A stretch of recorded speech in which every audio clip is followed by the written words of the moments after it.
Hi, I'm Evie, and I live with recurrent sleep paralysis. So I'll start off with the definition of what it is, and I'll go into some history about it. So sleep paralysis is basically rapid eye movement sleep dysfunction. It's a temporary loss of muscle control, either just after falling asleep or right before waking up. Some people can experience hallucinations when they have this. Most of the time, it's just trouble moving or feeling like your eyes are open, but you can't move. Okay. Like you see things around you, but you're kind of just stuck in your position in bed or wherever you're sleeping.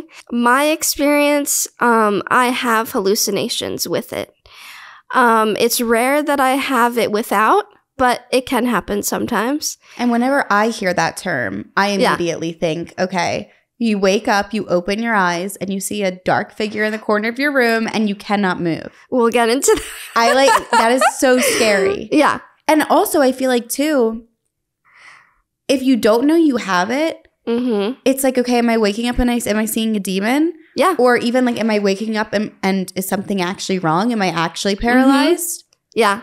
Oh my gosh. Okay. Yeah. Sorry. Just need to tell. No, That's my background of knowing about it. I appreciate any questions or comments. So you said you can have it without the hallucinations. Yeah, but it's rare. Okay. It's very rare. Also, the other thing is most people will experience it once in their lifetime. Usually it's without the hallucinations, or sometimes it's like, a demon figure if they're anxious the night before or the day of. They have like a big life event happening, or they just have been, not getting good sleep recently. That can happen. But for some people, we get it frequently, and with hallucinations or like, something scary happening. I'll go into the history of it. Back then, Greek times, ancient times, it was believed to be a stomach issue, which is very interesting, or of course an evil spirit. So I'm sure you've heard like, oh, the sleep paralysis demon. There's actually a famous picture. If you look up sleep paralysis online, it shows up everywhere. It's called The Nightmare by Harry Fuseli. He's a Swiss painter. So it's this woman. She's wearing like a white kind of like dress. It's interesting that it's white. But she's like on a couch or a bed, and she's, like hanging over in like a deep sleep. And there's a little like gremlin troll looking thing sitting on her chest, and she's just like sprawled out, and it's just sitting there like looking at you, like the viewer. So there's different interpretations of that. But of course, every culture believes it's something different. So a lot of people think that it's, possession or, someone coming to visit them. Some people actually believe that Edgar Allan Poe, his work hinted at sleep paralysis because, it's very dark. It's very like dooming. He talks about sleep sometimes. So different, cultural interpretations. And do they know? Sorry to interrupt you. No. Do they know what causes it? So there's theories. Okay. So if you look in the DSM, sleep paralysis isn't its own listed diagnosis, but it's a symptom of some things. So, for example, narcolepsy, sleep apnea, I think restless leg syndrome, like when you can't stop moving your legs when you're sleeping. I think people can experience it. Also, of course, anxiety, PTSD, any anxiety disorder, it's very common with. So it can be very scary when you're already experiencing that, and then on top of, disrupted sleep. So it's also very common to be associated with alien encounters. A lot of scientists and, like conspiracy theorists believe that people who have alien encounters or believed to have alien encounters experience sleep paralysis. So I think that's really interesting. Obviously, people believe different things, and their experience is their own experience. So there has also been celebrities who have talked about it. So I think Tom Holland talked about it, Kendall Jenner, and then there's, some debates going on. Is this a spiritual alien experience versus is it a medical, condition? Common triggers for people in general, I'll talk about mine eventually, but common ones are people who are disrupted by like jet lag, people who work night shifts or just like odd hours, and have like, an odd sleep schedule is a trigger. Sleeping on your back can be a trigger. It's known that— I think I'm going to stop doing that. Well, I do. I can't stay asleep on my side. Yeah, I always sleep on my back. Yeah. Gosh. Yeah, I feel like a lot of people think that's strange, but it's pretty common. Anxiety, irregular sleep, taking naps is a common one for people with recurrent sleep paralysis. Sleeping alone or sleeping too much. We'll get into my first experience. So I'll go into my history with sleep, relationship with sleep. So as a child, it was very interesting the way I interpreted sleep. So I never wanted to go in my room alone. I would sleep alone, like I wasn't a co-sleeper, but I wouldn't like doing it. So it was really funny. I was talking about like I had FOMO from a toddler. I would sit in my bed, and in our first house, my parents' room was behind mine, like, diagonal. And I would listen to what my mom was doing because she'd stay awake, like watching TV, reading a book. My dad would do like office work next door. So I would always want to know what they were doing at all times. So I didn't want to go to sleep. I'd be like, oh, what are you reading? What are you watching? I think part of it was me being afraid to go to sleep. I think it's very strange, but I think I associated it with death, which is very strange. But at this point, were you having issues yet or not yet? Not yet. Okay. No. But you just always kind of didn't enjoy the idea of sleeping. Yeah. And were you tired? Would you feel tired? Not really. Okay.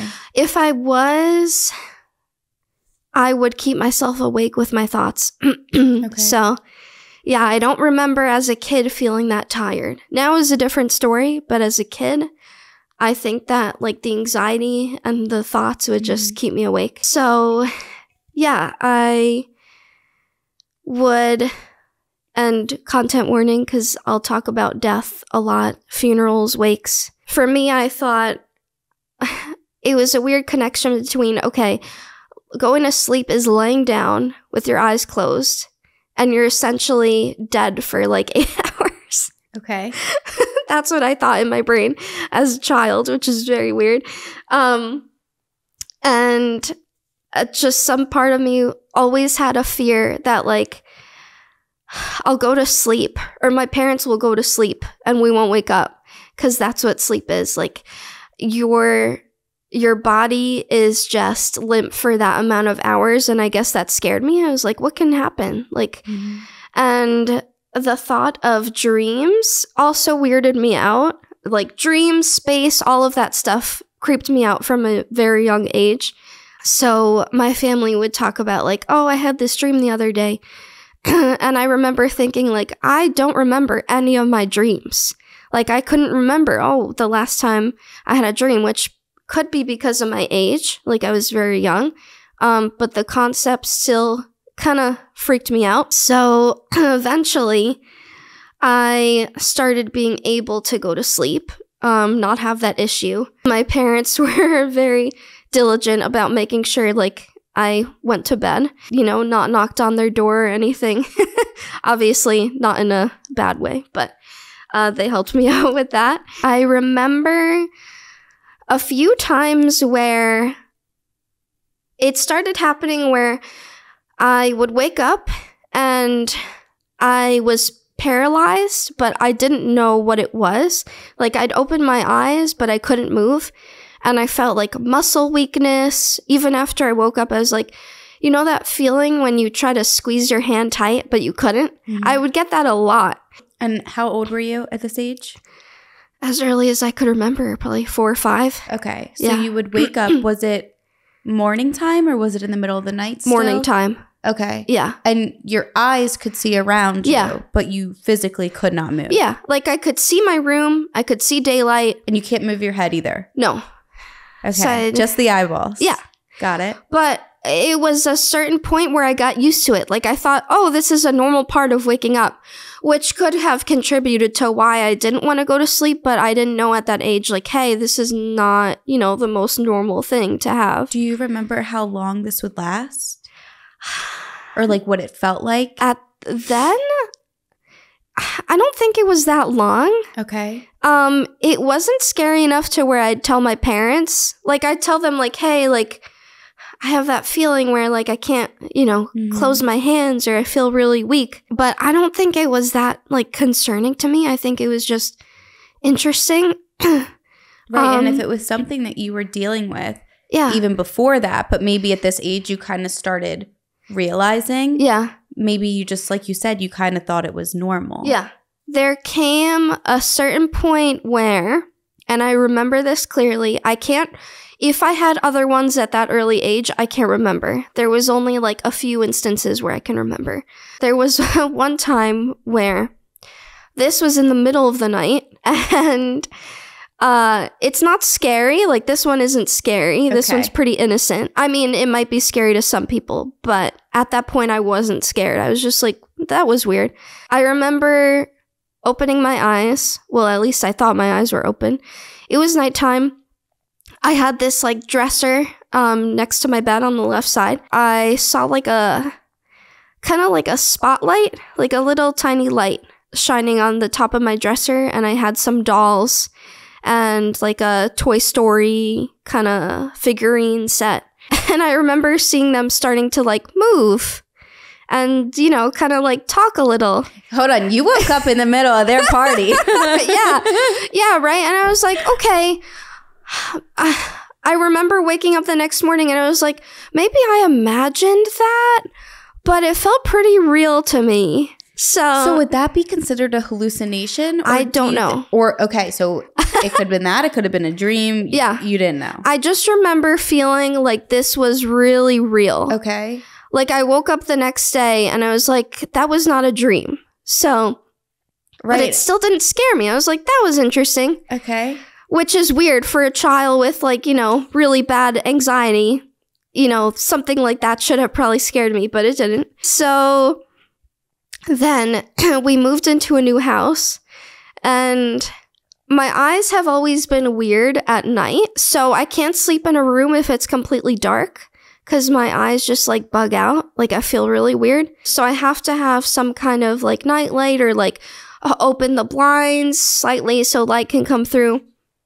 So at this point, I remember as I was trying to go to bed, and I still don't know if it's something with my eyes or a hallucination because I don't remember feeling paralyzed, but I remember seeing, it's almost like mini fireworks coming from like the ceiling. It was like strings of like, when you close your eyes and you kind of start to see like patterns? Yes. It was kind of like that, but more real, and my eyes were open, and I wasn't paralyzed. So I was like, okay, this is either my eyes.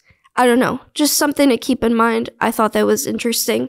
I told my parents, and my mom took me to an eye doctor, and they were like,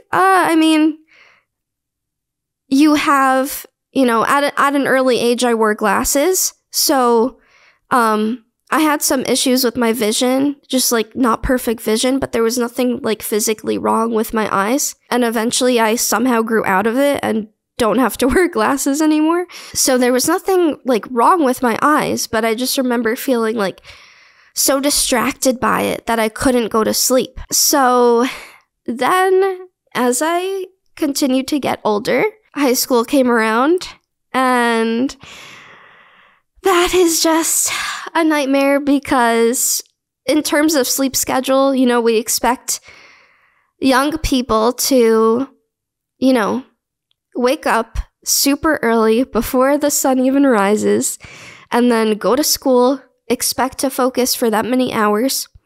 and then go home, do homework, any extracurricular activities, and then expect to sleep at a reasonable time, which, you know, I have an issue with. But that is basically, I think, what disrupted my sleep schedule the most. At that point in high school, I decided that I want to go to college for music therapy, and that involved college auditions. So I was practicing piano for hours, felt like I could barely do my homework, focus on, you know, studying for tests.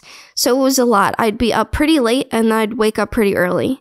And that really destroyed just like my mental focus, physical, everything. I also got 2 minor concussions in high school, which I have a theory contributed to the worsening sleep paralysis. That's just my opinion, because I noticed a correlation. Hey, after I had, you know, these 2 instances of a minor concussion, that's when I started to get, you know, the more frequent sleep paralysis. So at that point, I was just exhausted. And this is still high school? Yes. Okay. So I could not describe the level of exhaustion high school was for me. Like, I felt like all 4 years I was just a zombie, like a walking zombie. So, you know, that probably contributed to a lot. When I had my concussions, I was ordered, obviously, by my doctor to not look at a smartboard, not look at technology for too long. So when I was in high school, a bunch of my teachers used smartboards. And one of them in particular, even though he got the notice that I couldn't use a smartboard, he would still use it, which I don't blame him for that, because, you know, you gotta teach. But he never said anything about, like, what I could do instead. And at that point in my life, I was way too shy to even acknowledge that. Yeah. So what I did instead was, because I probably would have done it anyway, I just slept in my desk. So that was not a healthy way of, you know, coping with that. But there were so many times in high school where I would just fall asleep at my desk, sometimes on purpose, sometimes not. I had a good relationship with my teachers, but I think they knew that, you know, what I was going through. So I never, you know, expected anyone to cater towards me. I just kind of just would fall asleep. As a child, I was very interested in dreams and like the meaning of them. Always interested in psychology. Like, I remember in middle school, like, I didn't want to read regular books. I, you know, would read books on psychology. So I have a cousin who, so sorry to preface, my mom's side of the family is very intuitive, and a lot of times we, you know, have dreams, talk about them, and this is gonna sound very strange, but sometimes we have dreams that literally come true. There was one time where my cousin, he was younger, and he was sleeping. And in the middle of the night, he woke up his parents, my aunt and uncle, and it was like, Yaya's dog. Yaya means grandma in Greek. And he was like, Yaya's dog, I forgot their name, died. Like, her dog died. Like, what happened? And they were like, what are you talking about? And he was like, well, I had this dream that, like, I saw, like, that her dog died. Literally the next morning, this was in the middle of the night, the next morning, she called them and told them that her dog died. So just like an example of something, that was the most extreme that I could think of that happened. So just thought I'd share that. So we have that like history, and which I believe is very real. I know it's real. Yeah.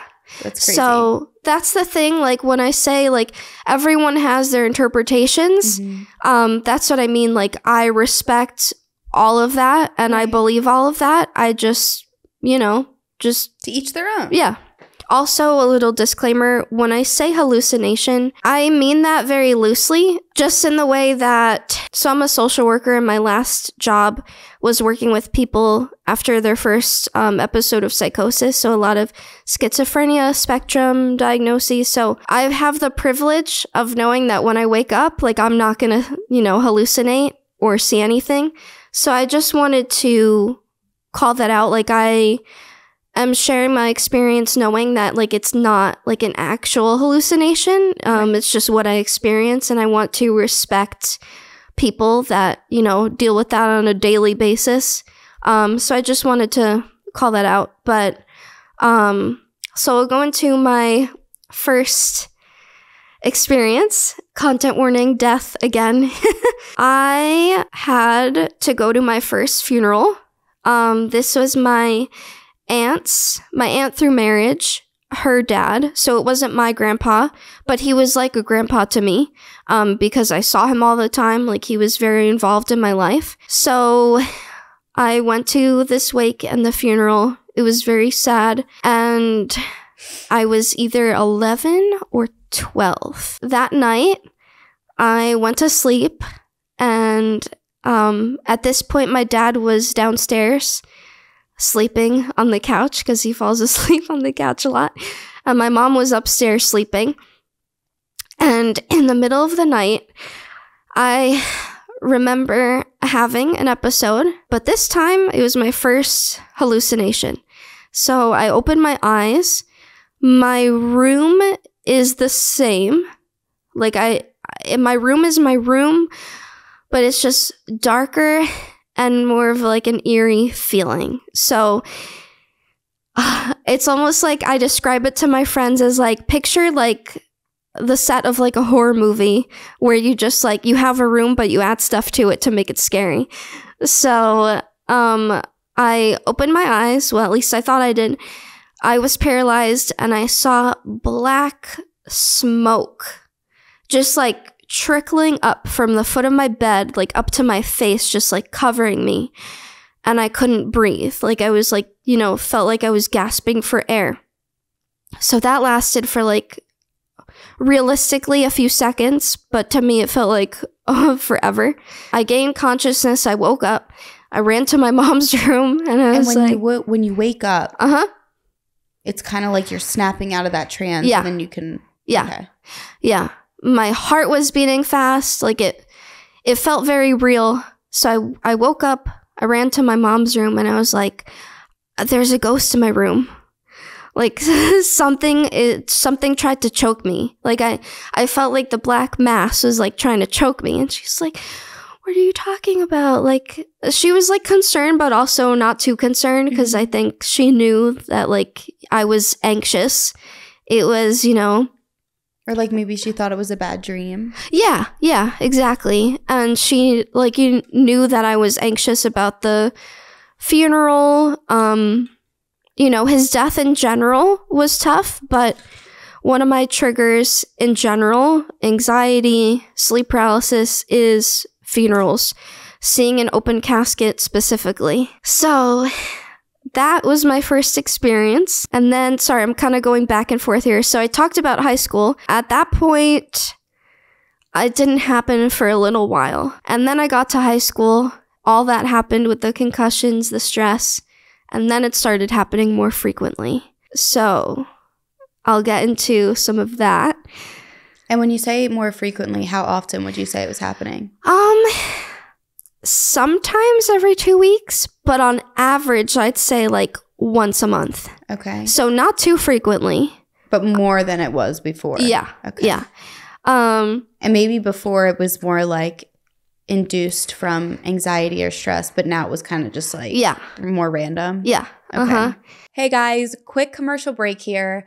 I just had to pop in and show you guys one of the most magical things that I own, and honestly, one of the most magical experiences that I have yet to have, and tell you all about it. If you're wondering what this is, I did talk about it a little bit on my Instagram stories, but this is my very own personal soul portrait. Now, if you're wondering what a soul portrait is, because I was confused myself at first, but it really captivated me. I was super intrigued by the whole process, and the idea is basically it is a representation of you, your soul, who you are, and your aura colors and your vibrations and your energy and everything in between. So the fabulous Vicky Paul is the artist of my soul portrait. She is wonderful. She is amazing. This whole process has been so incredible and so intriguing to me, and has given me so much information about my soul and about who I am deep down as a person. The best way to describe it is you combine your energies, her energy, your energy, and she creates a painting that best represents you from everything that comes through to her. The way that the process works is that you have a Zoom call with her and you kind of go over with where you are in life, what you're looking for, what you want to get out of it. And over the course of a few weeks, she kind of just lets everything come to her naturally. Whatever comes to her, she kind of puts it into this painting through different shapes, colors, textures, literally everything that you can imagine. This whole process of having your soul painting done includes so many benefits, whether it's spiritual, emotional, energetic healing in so many different ways. And I can't express to you enough how much clarity and awakening this painting has brought me. Every time I look at it, I feel like I'm looking at the deep soul within myself. It's so beautiful. It brings me so much joy, so much light.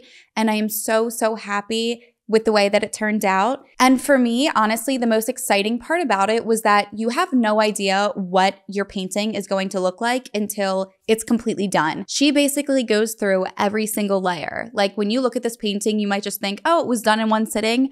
No, it was done over the course of weeks. So many different layers, so many different colors and textures like that are buried under what you see here. It's literally incredible. But she gives you every detail, every single thing that came to her, every single color she used, why she used it, what she sees your aura is, what colors your aura is, what it represents.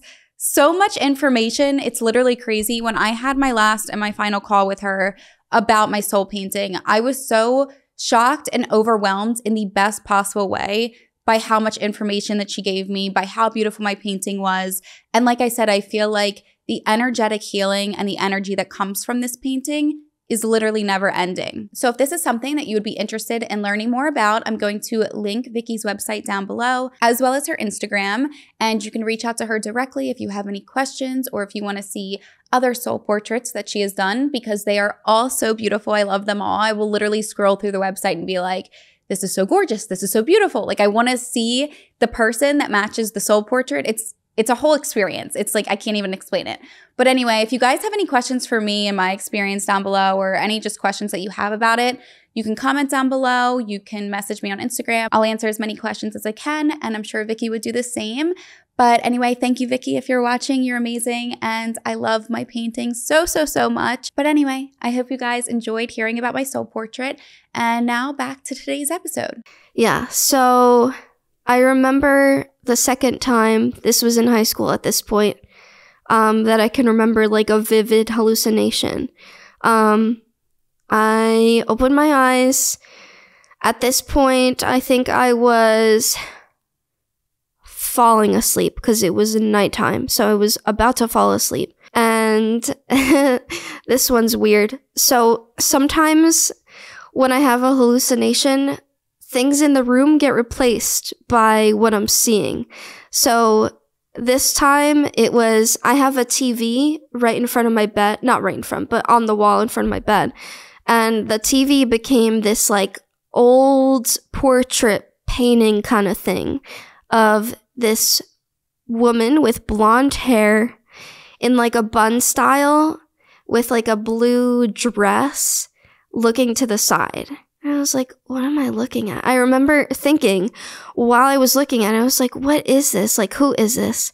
And the rest of my room kind of felt like it was weird. Like I was in some kind of like old room. So then I came out of it and I remember like telling my brother the next day, I was like, I saw like a old blonde woman, like you think it was like one of our like ancestors or something like that. I was joking and he was just like, you're so weird. Like no one understood it at that point because it was like less frequent. I was like, okay, guess this is just me. Like I asked my family, oh, have you ever seen this? Like, no.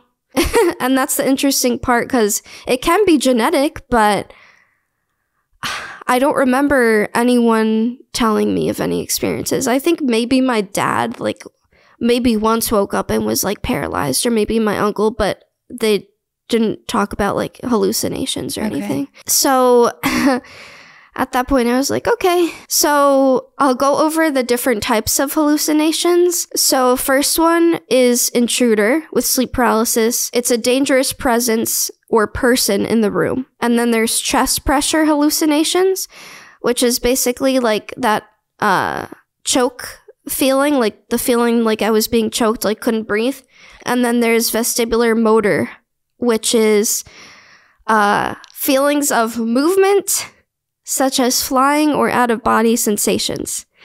Is that like, if you can, because I think I've heard some people say it's almost like they can see themselves sleeping? That's exactly. Okay. Yeah. So I'll get into that. And then quick question before I forget. When you were looking it up, or just over time, have you ever gotten information on how long it can actually last? I think it's a few seconds. So it's really not ever... Yeah. Like 10 minutes or something. Maybe? If there is, it's very rare. Okay. There might be like, maybe, you know, I don't know if there's like a world record or something of like being able to time it. But typically it's on the shorter side. Yeah. Okay. Yeah. It's nothing like a real, like when you're in it, it can't harm you. So people who have this, like, to me at least, it's comforting to know, like, oh, like, I'm fine. Like, I'm going to wake up and I'll be fine. Like, yeah, I'll be stressed, but... So all of this, basically, lightly using the word hallucination, is just if you are seeing things, that you're waking up, you can't really move, you could hallucinate, but nothing actually bad. Like, you can't, I guess... What is the one where you have to use like a breathing device? Is that sleep apnea? Yeah. Yeah. So like it's nothing like when you feel like you're choking, you actually have the risk of... It can be, but... Okay. So it's associated with sleep apnea too. Okay, right. You did say that. So people with sleep apnea can have sleep paralysis. So when people have a CPAP machine, it can help reduce those symptoms because their brain is actually getting good sleep. Like they're getting enough oxygen to their brain. Usually it like makes it go away, or at least very less frequent. Okay. But in most cases, you're going to be fine. It's just, okay. Yeah. Yeah. You'll just be a little scared. Right. Do you find, and you might get to this, but a question that I have for you is, when this sleep paralysis started really happening after the concussions, like in high school, which I'm sure you feel different about it now because you have more experience with it. But did you find yourself kind of going back to when you were a kid of not wanting to go to sleep? Like, did you have a fear around sleep again, or not really? That's interesting. I think I was so exhausted that I couldn't even think of that. Okay. Like at this point, I was so disrupted that in high school, I was just like, I don't care what happens. Like, I need to sleep. Okay. Like, I'd get home, in middle school even, I'd get home, I would do track and field at that point. And I was advised by a doctor to stop track because I would get home, I would eat something and then fall asleep. And my mom would have to wake me up to do my homework and eat dinner, things like that. Yeah, it was just, when I think middle school was the turning point. Like, I was like, okay, like, I value sleep so much even now. Like, sleep is just so you never important. Found that it caused more fear around sleep? No, okay. But it's very common for people to feel that. Yeah. So or like to dread going to sleep. Yeah, exactly. So at this point, I'm very used to it. Like, it doesn't scare me. Even in high school, like, I knew when I was in an episode. Yeah, so I'll go into some of my other ones. So those 3 categories, I think most of the time I experience them all at once. So some people will, like, you know, have one at a time. Some people will have them all at once. The next experience that was interesting, a woman, so to the left of my bed, I had a little stool next to my dresser. Instead of the stool, it was a woman who very well could have looked like one of my ancestors. Like, she had dark hair, darker eyes, nothing creepy looking or anything, but the stool became a rocking chair. And it sounds really creepy, but in the moment, I was like almost like comforted. It was very interesting. She was rocking in her chair, looking at me, and just like whispering, but like kind of like a low talk, but whisper. And I couldn't make out what she was saying, but it was almost like comforting. It was very, very weird. So I woke up and I was like, like I was like coming, like, you know, playing it back. I was like, what did she say? But I couldn't make it out. And at that point, I was seeing a therapist who also was like a spiritual counselor. She was very into like astrology. And she told me like when that happens, like, so there's a level of like mediumship where some people believe that psychics or mediums, like when they have an experience of sleep paralysis, a lot of times it's like people trying to talk to you, but you can't hear what they say, or like their voices are missing and you hear their mouths moving, things like that. So it's almost like they're trying to get out something to tell you, but they can't.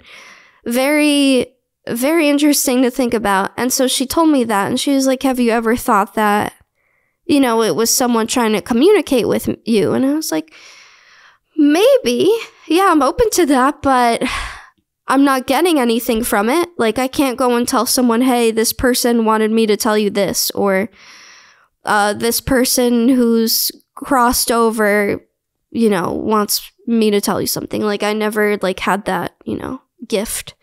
To this day, don't know what anything means when I have it. Then I got to college and I started realizing that my major was not for me. Another content warning. I was very unhappy to the point where I didn't want to wake up some days. Nothing too extreme, but it was to the point where my anxiety was like really severe. I was in a major where it was, you know, a mostly performance major, very competitive, a lot of pressure. I was having, you know, issues with my health. I have psoriasis and I get joint pain, and my instrument was piano. So when my hands are hurting, how am I going to practice for 3 days? So it was very stressful. At that point, I was sleeping a lot.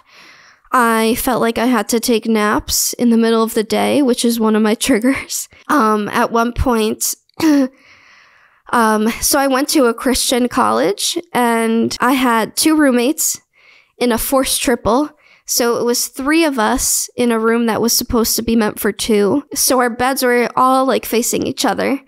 And one of my roommates was at her desk doing homework while I was taking a nap. So my bed was like half lofted, probably like the height of this table. And hers was fully lofted, but her desk was under her bed and basically like right across from me sleeping.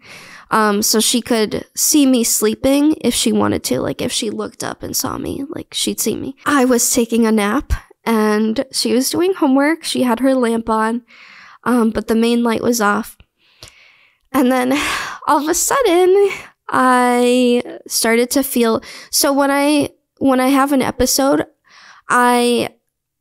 before it's waking up especially, I feel this weird sensation of like my body becoming very light and kind of like shaky.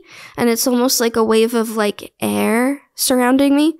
I remember I lifted up from my bed, like physically, like this way, like as I'm sitting now. And a giant snake came at me with its tongue slithering. It was like a green, like scaly snake, almost like when you watch a 3D movie. That's exactly what it looked like. But my room was still my room, but my roommate wasn't there anymore. So I didn't see her. I saw the snake instead, but I can physically, mentally remember me sitting up in the bed and the snake coming at me. And then I woke up and I was laying down still. So I was like, what just happened?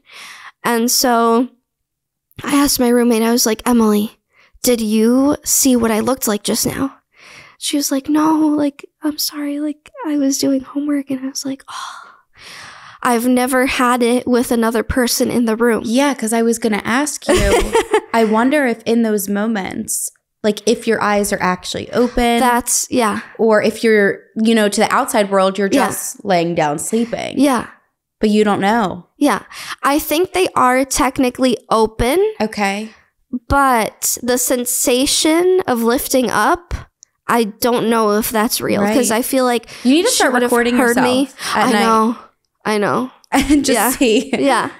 Yeah, I feel like she would have like heard me. I was thinking that. Yeah, like heard you sit up or something. So or apparently like scream. Well, yeah, that's the other thing. Yeah. So when I'm in them at first, I try to scream. When I wasn't familiar with what was happening, like especially that first time with the black smoke mass thing, I tried to scream. And then I looked up. I started like researching like crazy, like how do I get rid of this? Like what is this? And then people started to say, try wiggling your fingers and toes. And I was like, okay. But I started trying to do that. But at this point, it's like, I'm aware when it's happening, which is a really weird feeling because your mind is awake, but your body is paralyzed. And at this point, now that I've had it for so long, I'm aware that I'm in it. So it doesn't like... I'll wiggle my fingers and toes, but I'm like, what is this really going to do? Like, I know I'm in it right now, so I'll just, you know, stick it through. Yeah. And then in college, another turning point happened that, you know, worsened it a little. Content warning again.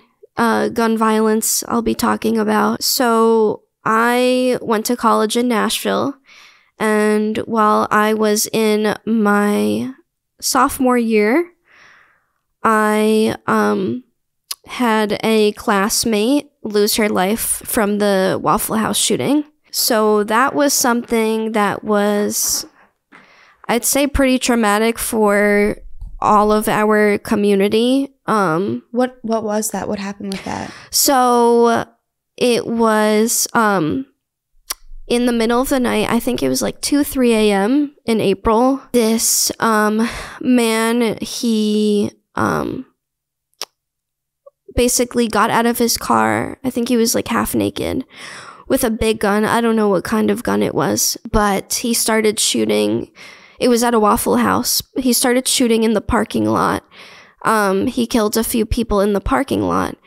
And then he went inside and shot and killed another few people. And one of them was a classmate. She was a year older than me, but I had her in a class, and she sat, you know, basically next to me, pretty close to me. So it was really hard going in that same room, you know, thinking of her. She was very passionate about gun violence and, you know, gun control. So, you know, I didn't know her that well, but it was still very, terrifying. And, you know, her family, the community, like everyone was just, it was really, really bad. So it was a really hard time because I was already terrified of guns and things like that happening. So I was pretty on edge.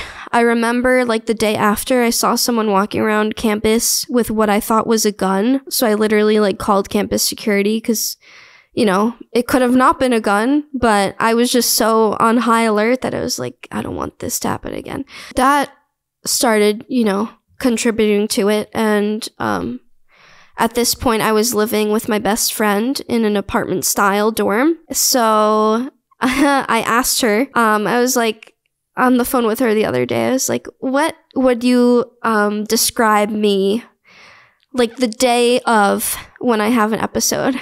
And she said, when you're describing it to me, you say random things that aren't in order because you're like trying to remember it back. And she said, you're confused, delirious. And she said, it was scary. Do we need an exorcism? Like that's what she was thinking in her head. So there were a few times where I'd see, you know, I'd wake up and, well, not wake up, open my eyes, see smiley faces on the wall. It was like just like the room would be the room, but I'd see like giant smiley faces like painted on the walls. There's started to become a element where I saw myself at like during an episode lifting up from the bed. So I like after, you know, looking it up, I saw the word like astral projection and I was like, okay, this is interesting. But I saw that like people will try to train themselves to do it or like, you know, do certain drugs to do it. But I wasn't trying to do this. So after these episodes, I would just remember like feeling like I was in the air. Like it feels very real and just watching myself lifting up. But I would never like, you know, go outside of the room or anything. But certain people do go outside of the room. I was watching this YouTube video once and she was talking about how she literally like went outside like during a sleep paralysis episode. She separated from her body and went outside, which I think is very interesting. I've never gotten to that point. I think by that point I get myself out of it because I'm like, what is happening? So have you ever gone to a doctor about this? Yes. Okay. Yeah. It's very hard to explain to people who don't know what it is. So I was going to ask you if you told a doctor, like, is there any medicines that they have for it or to help kind of control? Yeah. So I talked to a doctor about it and therapists, and we talk about like my triggers. So some of my triggers are anxiety, like feeling anxious, irregular sleep, taking naps, sleeping on my back, which I do all the time, sleeping in a familiar environment, which is interesting, sleeping alone or sleeping too much. So I live with my boyfriend. At this point, we've lived together for a few years now, and I will only get an episode if he's not in the bed, which is very interesting. The last one I can remember was he was on a trip for work, and I saw hands opening, like trying to like grab the door open. It's very weird. But at least you know if he's there, it shouldn't happen. Yeah, right? Which is so interesting, which makes me think like, is it a spiritual thing? Is it a medical thing? Which I know part of it is medical. Yeah. But so yeah, I went to a sleep specialist, and I was convinced I had narcolepsy because I could fall asleep like at any time. So I did a sleep study, and I wasn't tired because I didn't feel tired at the time, at least, because I had like, you know, all these wires hooked up to me. But I still fell asleep in like 5 minutes. So they woke me up earlier than expected. And they were like, okay, we have enough data. Like, you're good to go home. And I was like, okay, like, what does this mean? So it turns out, and it's genetic too, that I have sleep apnea. The airway I have like a very small airway. When I am in REM sleep, they noticed that I was like struggling to breathe, like I wasn't getting enough air, which makes sense why most times when I have an episode, it's right after a dream. So after the Waffle House shooting and my anxiety got worse, I started having these like very, very violent dreams. Even to this day, most of my dreams involve like someone chasing me with knives or like guns or something. And then I'll go into an episode. Yeah, I found out that that's what it was. And those two, like you said, they are correlated. Yeah. So. Yeah. And I'm pretty sure my dad has sleep apnea too. Like he snores really bad.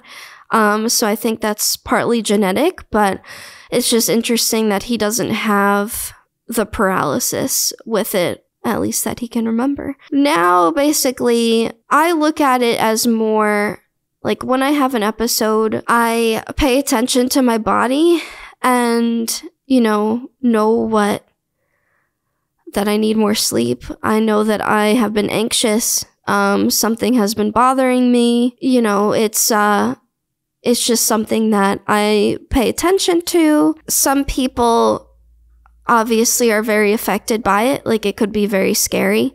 But I'm at this point now where I'm aware that I'm in one, and I just try to pay attention to what my body's trying to tell me. I do think that it's something good to talk about, because it's definitely a term that I've heard of. And obviously with a lot of these different things in the world, I think we hear the worst of it. Yeah. So it's interesting to hear that people can have this and then not see scary things. Yeah. And then have it and see scary things. And I think, too, it's interesting to know that it almost seems like, while, yes, it can be genetic, that these other factors, it makes sense to me how things like if your body or your mind is undergoing a lot of anxiety or stress, like how something like that could happen, especially because in the reality, if it's only a few seconds. Yeah. How could it, you know what I mean? I feel like it's so common, or it could be so much more common than what we hear. I mean, and in a way, I feel like it is kind of similar to having these scary dreams that kind of wake you up in the middle of the night when you're like, you know, and your body is just in shock and it's scared. And obviously, I think to a certain degree, that can really scare you. I have dreams like that sometimes too, that I wake up in the middle of the night and I feel a very strong sense of fear. Yeah. And granted, it takes me a few minutes to go back to sleep, but then I'm fine. And I remember it the next day. And thankfully, it has never been anything worse than that. Yeah. But I can only imagine, you know, the fear of waking up and not being able to move. Because like I said, I feel like too, if you don't know exactly what's going on, you could easily be like, wait, is something seriously wrong? And imagine like trying to scream for help and not being able to. Yeah. So I totally get that. And I think that it's great that obviously you've navigated it in a way that it doesn't cause fear for you, like around sleep. And you know, okay, like this is what I have. This is how I try to lessen it. Yeah. And thank goodness that when your boyfriend's with you, it doesn't happen. I know. Because that helps a lot. Yeah. Yeah. And I'm a very like sensitive person. Like everything affects me. So it's not surprising to me that I have it. But again, like different people, you know, believe that it's a spiritual experience, and I totally respect that. It's, you know, to some degree, I believe that too. But and who knows too, like why things happen, from where, from who, from what. Yeah, you know, and I agree with that. And everybody can leave that open to their own, you know, science, spiritual, whatever thoughts that they have. But also, like I said, I think that it's important for you to talk about it, because it's something that I think everybody knows the term, but they don't really know the history or the details about it. Yeah. But also, I always found it so interesting of like, do people really see things when they're in these episodes? Yeah. It feels very real, and it's really not talked about enough, in my opinion, because if most people have it once in their life and it's very scary to them, it's important to talk about it, because like knowing that I can't be harmed during it is like very helpful. And that's what helped me, you know, get out of the episodes, cope with it. I was going to say too, like accept it without having so much fear around it. Yeah, exactly. But I think it's totally like valid to be scared. Yeah. Because but also with children, like people hearing this, if they have children, or if they're going to have children, if your kids come to you, like, you know, maybe it's a good thing to have that thought in your mind. Well, believe like them. Maybe it could be something like this, or because that could be like for a child, it's probably even more terrifying. Yeah, because they don't know what they're seeing or what's happening. Yeah, because it's different than night terrors, and I think a lot of people are more familiar with night terrors and associating that with children, but you know, having your body paralyzed is something completely different. So. Yeah, for sure. And thank you so much for wanting to come on here. Thank you for having me. Of course, and share your experience. And I always tell people, like, it's great when you come with the history of things, because it's so intriguing to me. I love it. And it's interesting. You did an amazing job. I feel like I learned so much. It was so interesting to me, and I loved it. Thank you. Of course.